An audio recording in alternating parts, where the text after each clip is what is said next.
Welcome to On the Edge with Deneen Dias. Today, my guest is Ryan Lazanis from the Future Firm. Ryan, would you please introduce yourself? Hey everyone, Deneen, great to be here. Thanks for inviting me on. And my name's Ryan Lazanis. I'm a CPA, born and raised in Montreal, Canada. And I started an online accounting firm about 10 years ago. It was one of the earliest fully digital firms in North America when I started it. I was a first-time business owner, first-time firm owner, had no clue what I was doing. So I really stumbled for the first few years trying to figure out how to actually scale it.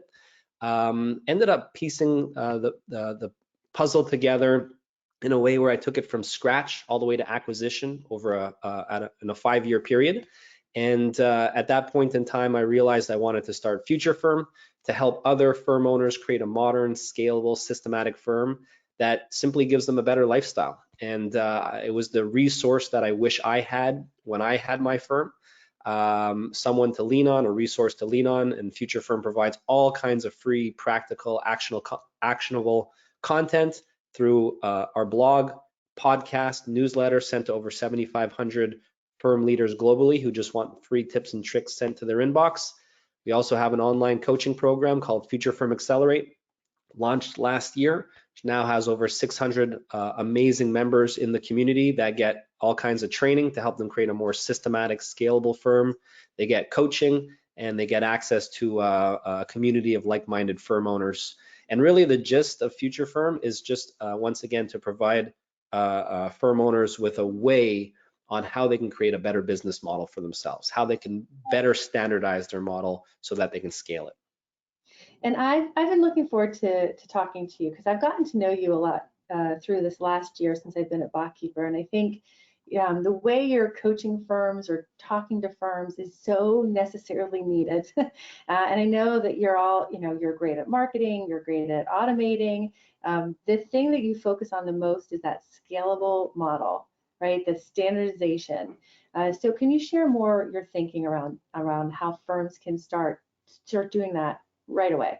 Yeah, so for some reason or another, I like trying to figure out the formula for how to just create a business model that could run as smoothly as possible. And a professional services business model in general is probably the hardest business model to scale due to the nature of it. We have all kinds of different types of client requests, all kinds of different services that we provide.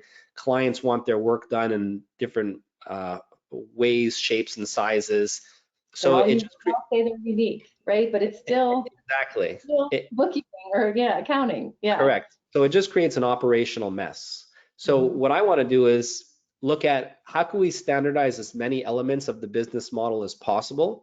And if we can do that, we can get something that runs much more closely to a machine than the typical model where most firm owners and partners and teams describe it as chaotic, especially in the busy seasons. So one of the first things that I look to standardize whenever I'm coaching a firm or helping a firm out is your service offers. How do we standardize your service offers? How can we package them? How can we create what I like to call productized services so that these services can be offered in a rinse and repeat type fashion in a very systematic manner? So the first thing I look at, Deneen, is starting at the pricing and packaging side of things so that we can create productized service offers that could be delivered very systematically across the firm. And everything else you do in your firm flows from that. So if we can't productize your services, if we can't adequately package your services in a way that can be delivered systematically, it becomes very, very difficult to scale a firm. Yeah, I agree. Well, and I want to dig into that a bit because I'd love for you to kind of share. I know you have like a 3-tiered sort of pricing thinking or structure, but dig into that more about because what we have coming up is tax season. And I know like now firms are not ready and they're already worried because they've had a hellacious couple of tax seasons and they've lost a lot of talent. So how can they start repackaging around tax season or pricing and packaging right now going into busy season?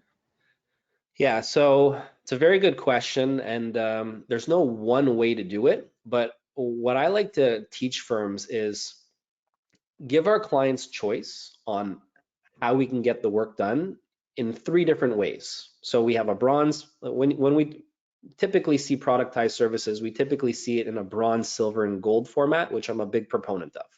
So we're giving them a very basic way on how we can get the work done. We give them a middle of the road option, which most clients are going to select. And then we're giving them a super premium option. And clients need to fit in one of these buckets or between one of these buckets. Some firms want them to fit neatly in a bucket. Some firms are okay with some kind of hybrid options as well. But generally speaking, we want 3 different buckets, and we want to kind of determine what's in these buckets. And you can productize anything. You could productize individual taxes, your bookkeeping services, advisory services. You can productize anything and put them into 3 buckets. But when we're talking about individual tax season coming up, busy season, most firms are first off severely undercharging for this work. They're doing too much for too little. Busy season, you know, the issue that we face with busy season is primarily a capacity issue. So we're doing too much for too little. So what I want to help firms do is help their clients move up the price ladder, create these more premium options, and propose these options to clients right about now, or, you know, next month. You know, get them ready well in advance for your new types of offerings. So instead of just doing a tax return for $200, $300, $400, $500, whatever it is, include that in the bronze option, just the tax return and perhaps like a little 5-minute, I like Loom, it's like a free app you could use, a little Loom video that you include just reviewing the tax return and shooting them off to them. Make that X dollars, $900, $1,000, whatever you want it to be. The silver plan is when you do the tax return, you have a meeting to review the tax return, and perhaps a little bit of tax planning, and we can get that price significantly up from what you're charging right now. And then the gold package would be something where you're including everything in the silver plus IRS support, IRS correspondence, you know, perhaps several meetings throughout the year for them to chat with you about different things that might be on their mind. So by applying that 3-tiered format, first off, most clients are going to choose, studies have shown most clients are going to choose the middle option, so you can significantly get your price up and provide more of the services that you want.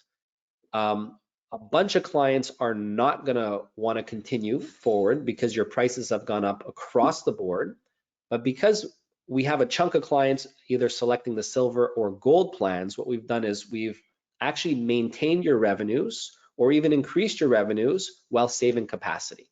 So there is a strategy to kind of packaging and a strategy to how we would communicate this to your clients, which I'm happy to go through now.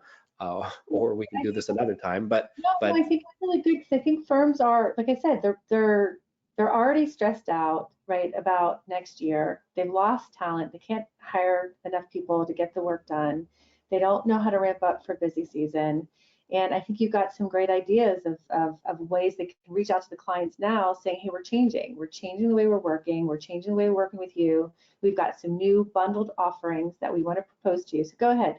So, like, what can firms do right now in trying to plan for making this shift? so my number one strategy, which is an unpopular opinion from, is just don't do this work because it just creates such a capacity issue.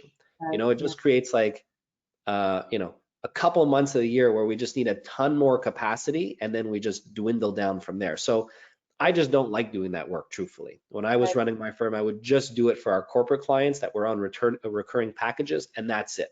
And we never had these crazy busy seasons. If you want to do, I mean, a lot of firms have a significant amount of revenue tied up in this kind of service offering. So then I'm proposing, all right, you're probably doing too much for too little. Yep. So let's start repackaging your offers, excuse me, giving them a few options to select from, a basic option, middle of the road, and a very premium option. Again, significantly increase those prices. We're adding more value as well at the same time. And start communicating with your clients and saying, look, you know, due to feedback that we've been hearing from clients, our service offers are evolving. You know, going into this tax season, we have 3 options for you to choose from. Let us know before X date because we have a limited amount of capacity. And at the same time, you could even collect like ACH information or credit card information as well. So reserve your spot, pick the option you want, and you know, fill up this form so that we have your payment information on file, and let us know before X date. Now, some people are uncomfortable sending this kind of communication, especially Yeah, because they're not sure how their client base will yeah, react. respond. For those that are uncomfortable with that, we can have just like, we could do this in cohorts, so, pick 10, 15% of your clients, release that communication and see how they respond. If all of them pick the bronze option, we're not helping, we're Yeah, not, change you know, things. Yeah, because one of our objectives here is to save capacity. We want to increase price, but we want to save capacity. So if everyone picks the bronze option, well, then we have to maybe rejig our packages or the way that we communicate the message. So for those that are uncomfortable with this strategy, you don't have to release it to 100% of your clients all at once. yeah, I love it. And I think you and I have talked about this. Revenue does not equal profitability. And I know busy season, it's like a suck of resources. And for the firms that are doing the monthly ongoing client advisory and accounting work, those resources get sucked. And that's profitable. It's recurring 12 months out of the year revenue. Those resources get sucked over to do the tax returns. And then your monthly work isn't getting done. So I love how you're like, don't do it. Don't do it unless it's a part of the bundle. But I think firms have traditionally, this is how they've worked. And so it's a resource suck. I love how you're talking about freeing up capacity this way, but also you're looking at the profitability, not just revenue. You're looking at the profitability.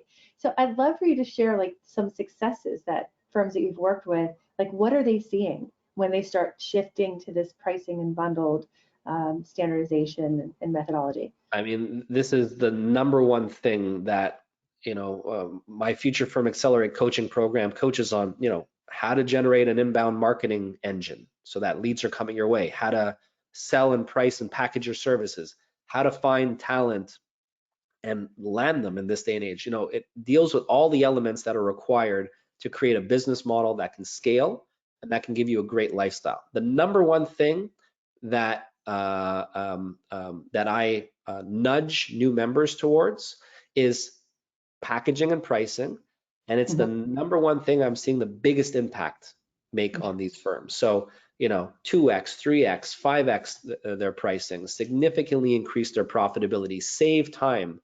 you know, a lot of people that are trying to adopt this more subscription-based model, they don't know how to price, they don't know how to define their services, so they're going out of scope, so they're spending more time delivering the work than they expected.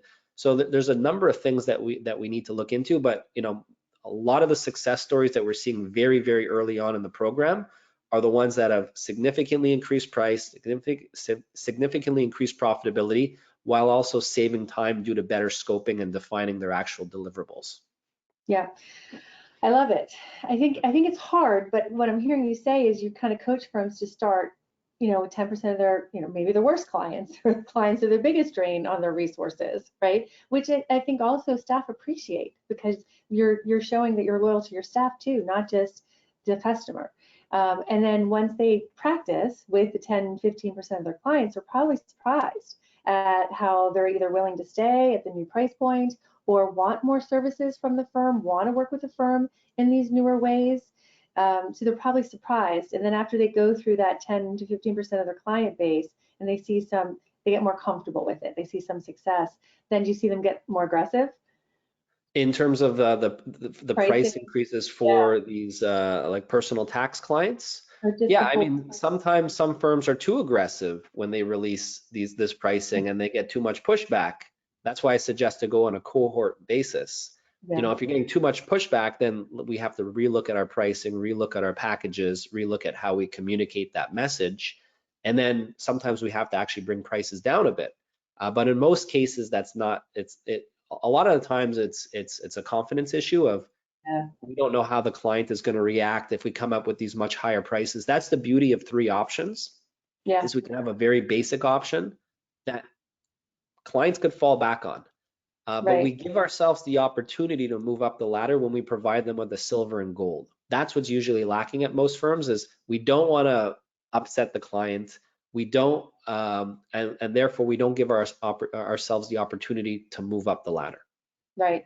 So I know that aside from tax season, moving into doing more of the monthly work, right? The recurring monthly accounting work that can move into advisory work, and then tax, services can be bundled in from that approach.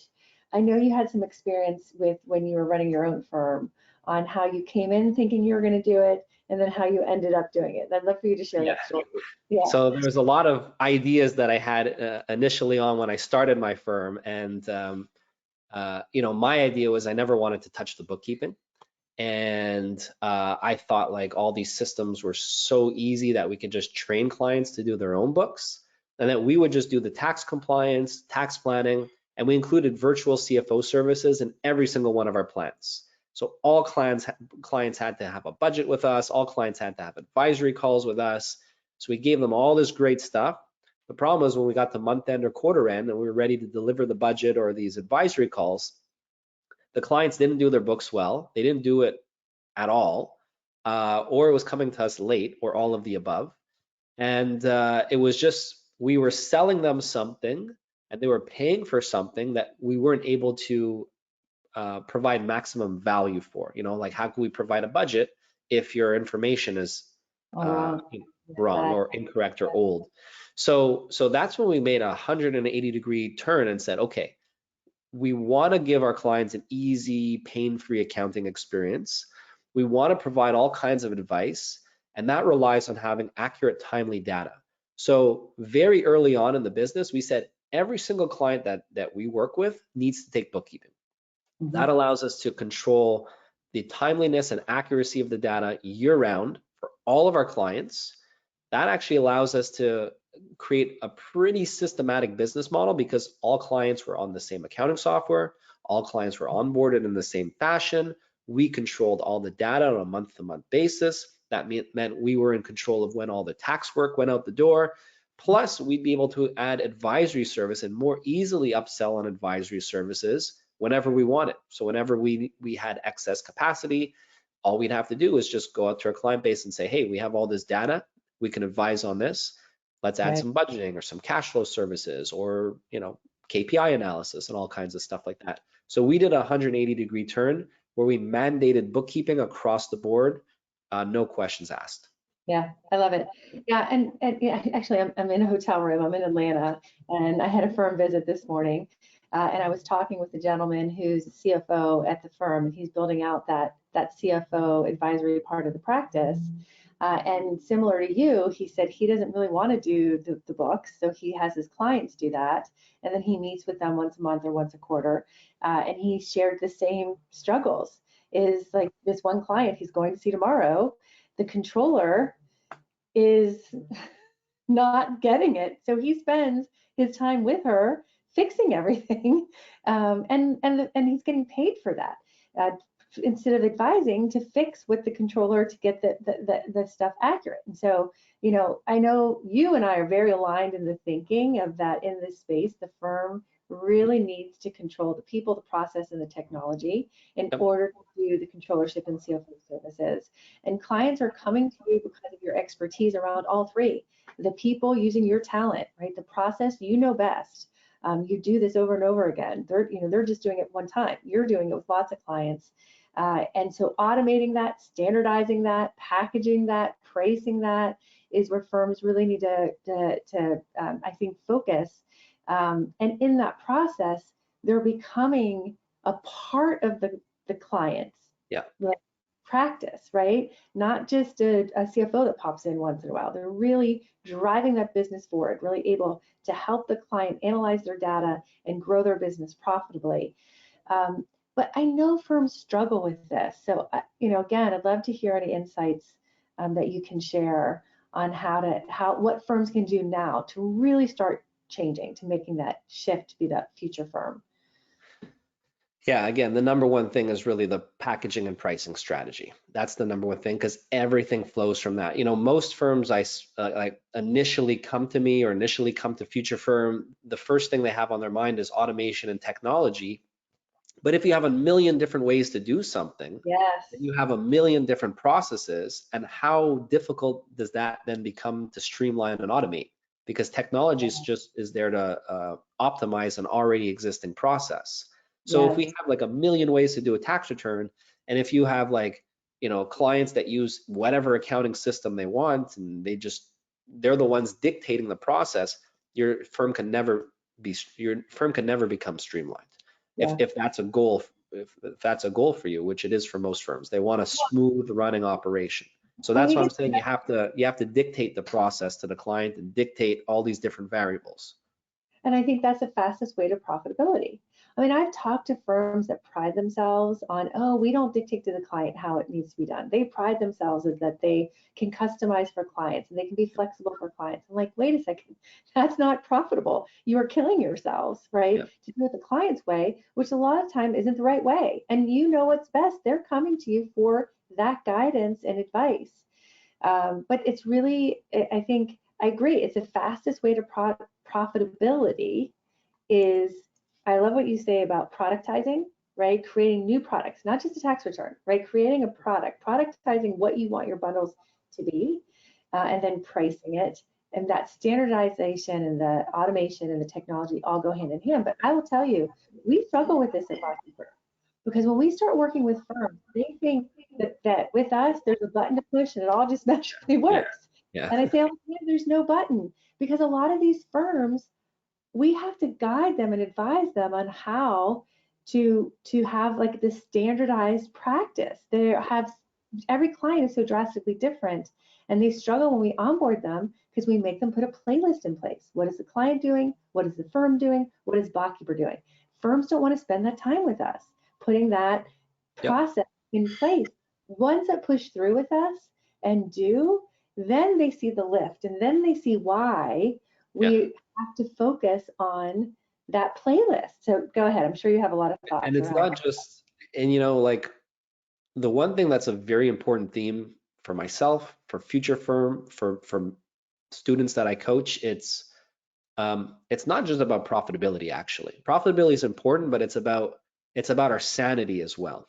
that. It's about our lifestyle. We Like talked about lifestyle. I like most that. firms I'm coaching, it's like they're not aspiring to have that private yacht and that Yeah. private island all to themselves. Like, sure, some people want that, and that if you want that, go for it. But most people just want a comfortable living, a Mhm. comfortable, stress-free living where they could spend time with their family, go on multiple vacations a year, and that's only going to happen if we could actually create that more systematic business model. And in Yeah. order to create the systematic business model, we have to be disciplined about where we say yes and where we say no.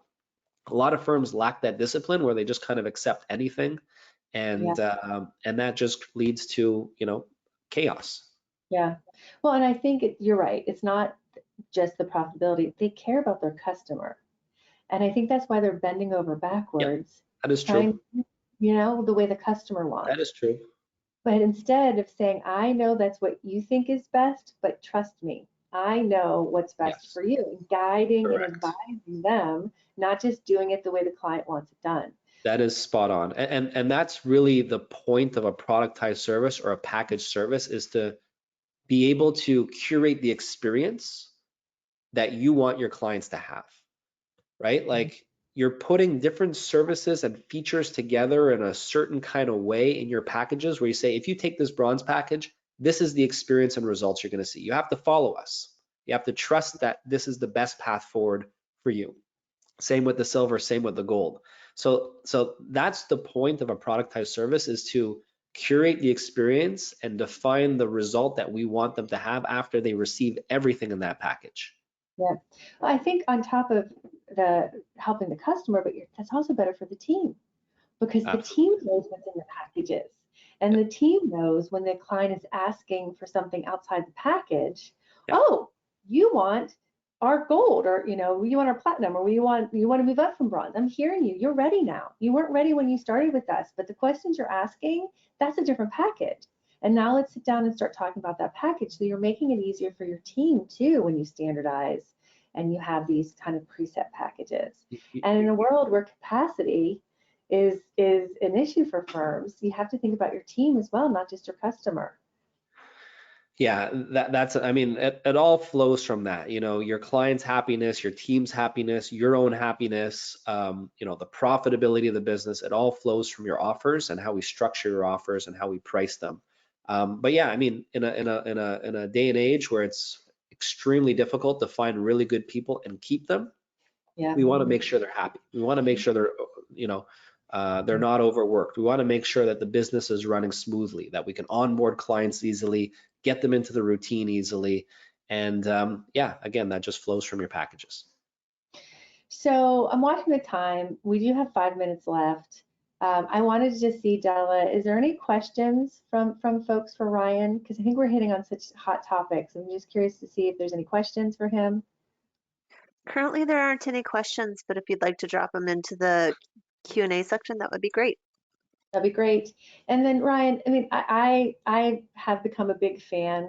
Get your email every week, sometimes twice a week. You're an amazing marketer, amazing content that you create for firms. You're just like really touching on some really, really good information. How can firms, reach out to you, a future firm? How can they start getting and reading your blogs? I've learned a lot. And then also I'd love for you to talk a little bit about how firms can market, because that's a real strength of yours. Yeah, so the best way to get in touch and keep in touch is to sign up to my weekly newsletter. It's free. There's over 7,500 firm leaders around the world that are signed up for it. I send 2 emails a week, and they're just packed with content, tips, and tricks to help you improve your firm. So you can go to futurefirm.co/newsletter, and you can check that out. Once you're signed up, you'll have access to my personal email as well, and I respond to all emails. So if you get a newsletter, click respond, have a question for me, I'll be happy to help you out.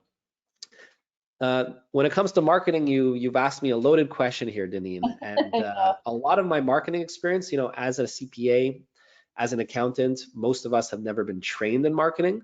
So I've made, and this could be a topic for another session, but I've made all the mistakes you can make. Okay, so part of what I do at Future Firm is helping other firms avoid all the costly pitfalls that most people make. And marketing, yeah, I've made all the mistakes. But I think there's one under leveraged strategy, and that's creating partnerships. And I think you'd probably see value in that, Deneen. But I think most firms are too focused on that silver bullet in marketing. And there's no marketing strategy out there that you're going to be able to just push one button and the next day you're just going to see this amazing success. It takes some dedication and consistency. But if you could build a few alliances with companies or organizations or individuals that have the kind of clients that you want more of, that goes a really, really long way. The other thing is I've had a lot of success with blogging, SEO, email marketing personally. It's not necessarily the case for everybody though. I know others that have gotten YouTube marketing to work super, super well, and I just can't crack it. One easy free tip for those listening though, for email marketing, in your email signature, this will take you 1 minute to do. And we all send lots of emails these days. Let's add a small subtle advertisement at the bottom of each of your email. Edit your email signature, add a PS at the bottom, and who you work with and how you help them, and then a link to schedule a meeting with you or something along those lines. This will help you pull in a couple leads, every single month. So if you look at any of my emails, they always have a PS at the end. They always have a PS. They do. And I read that in one of your weekly emails to do a PS. You gave some examples on PS, which I need to start using that. That's it's so easy. So easy, right? Yeah. 2 seconds to set up and it's free. You can have your whole team do it as well. So then it's not, you can have hundreds of free mini advertisements going out every single day. It's great advice. Thank you so much, Ryan. I appreciate your time today. I really enjoyed talking with you. Thank you, Deneen. I appreciate it.